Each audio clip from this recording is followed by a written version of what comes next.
She's rollerblading across Canada to raise money for youth mental illness. The charity is Skate for Life. Ashley Gilbank joins us now on Sportsnet 590 The Fan. And Ashley, you started just over a month ago. Where are you now? We're actually just outside of Quebec City. We're a little bit ahead, which is great. Oh, my gosh. No kidding. Well, you started on the other end of the country. That's right. It was Wow. June 4th.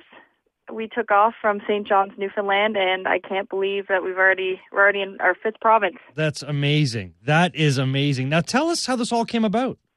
About a year ago, or just over a year ago, I lost a friend to suicide. She was actually a gifted athlete at Western University. She was a rugby player, and she was hit by a car while jogging one night, which caused brain damage. And a couple years later, ultimately, she ended her life, which was just last year. So that hit me pretty hard.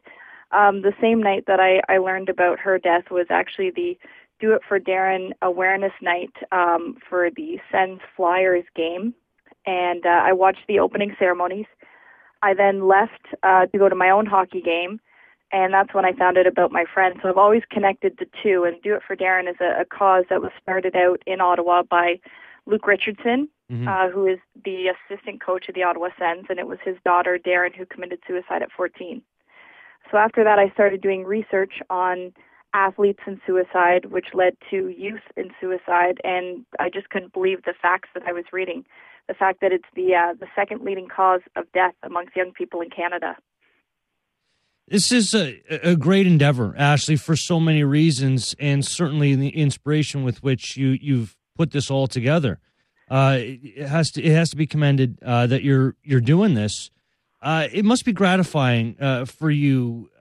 I mean, we're talking about the loss of a friend, which is never easy, but it must be gratifying though to get to do this. To kind of remember the friend and having the friend not die in vain as well. Yeah, it's tough. I mean, I know a lot of people have run across the country or biked across the country. I only know of 3 people who have ever rollerbladed, and it's the closest thing I could do to skating, ice skating. Yeah. Because I'm a hockey player, so I figured I couldn't ice skate across the country. But it's just a way to unite the whole country, because I know it's affecting a lot of people, and a lot of people are suffering in silence. So it's just kind of the small thing I could do to go coast to coast. Well, it's not a small thing, and I know you're being humble. Ashley, are you surprised by all the attention you've gotten thus far? You know what? I am. It's been, at first I figured it would be a lot of, a lot of people have gone across the country, you're just another one. And I've actually read a couple of articles about that. But people have been really supportive. We've been offered free hotel rooms, which is a nice break because we are sleeping in a van. Free meals every now and then. And we've had a lot of people just jump right on board, even here in Quebec, which is great.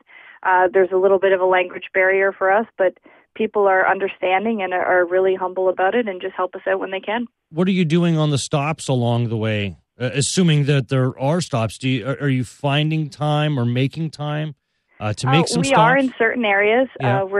It's hard. It's just my husband and I, so it's hard for us to put together events without help. But we've had a few people jump on board. When we do get to Toronto, a big one we've had put together by Randy Ferguson, who is the co-owner of the Nines Brick Bar in Burlington. He's throwing a big event when we get there, a nice big welcoming party, which will be August 2nd at 7 p.m. So people can come out and meet me, and we've got raffles, and I know we've got Blue Jay tickets, and I've got an NHL jersey and a bunch of stuff to raffle off, so it'll be a lot of fun.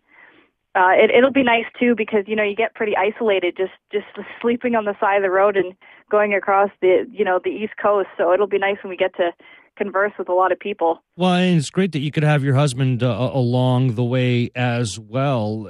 Was he able to take time off for this? Obviously he was, but did he have to take time off for this? Oh yeah, for sure. I ended up having to leave my job, and he ended up having to leave his job.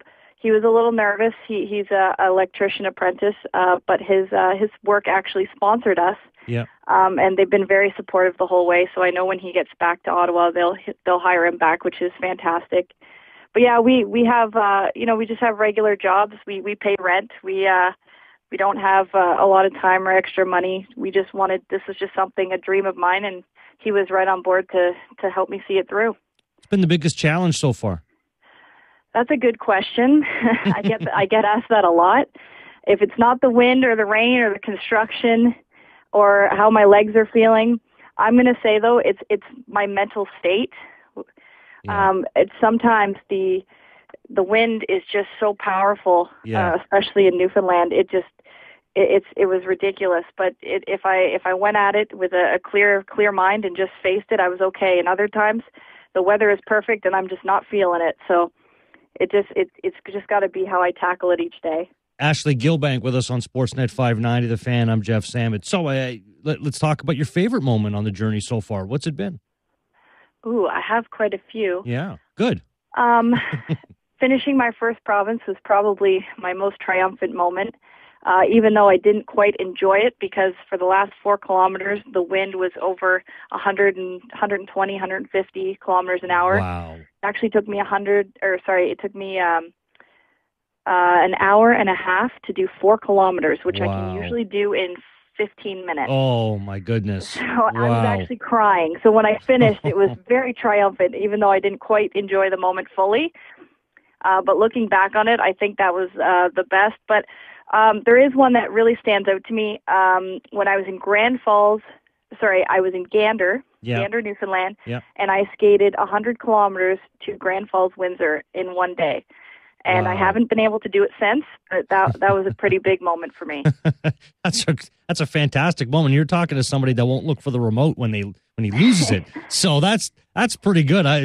That's amazing. Now, Ashley, this might be a silly question, but I've never spoken to anybody who's done something like this before in rollerblading across Canada. How many pairs of rollerblades do you have?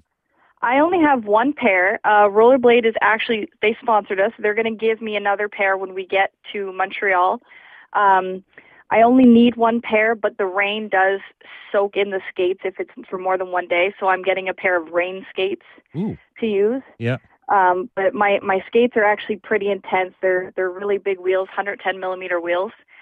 So they're really top end skates. We just go through a lot of wheels and bearings and brakes, just the parts for it. Yeah. Now, what's your goal?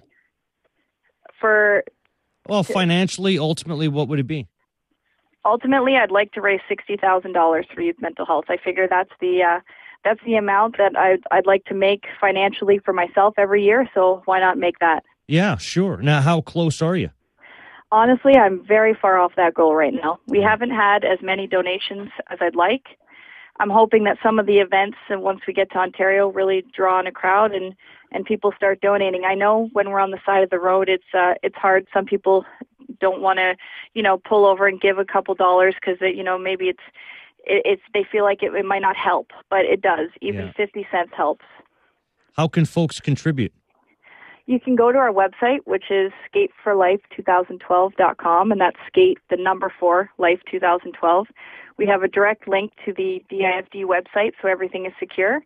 You can also buy wristbands. We have wristbands on our website. You can pay through PayPal, and you can pull us over on the side of the road if you see us.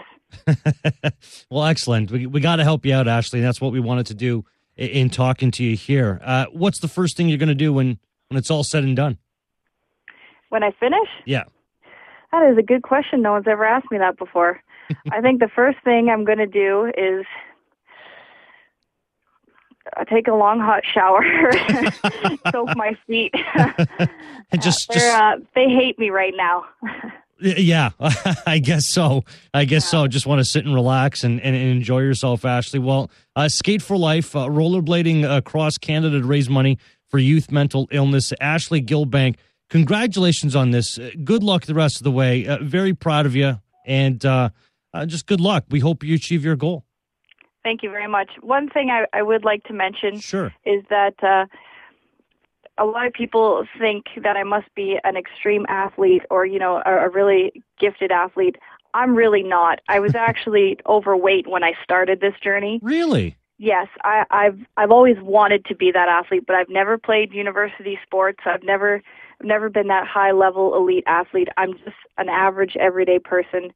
And I just knew this was a challenge that I could take on. Ashley, good for you. Certainly an inspiration to not only myself, but to many others as well. Ashley, good luck again. Good luck the rest of the way. Thank you very much. Thanks for spreading the message for me.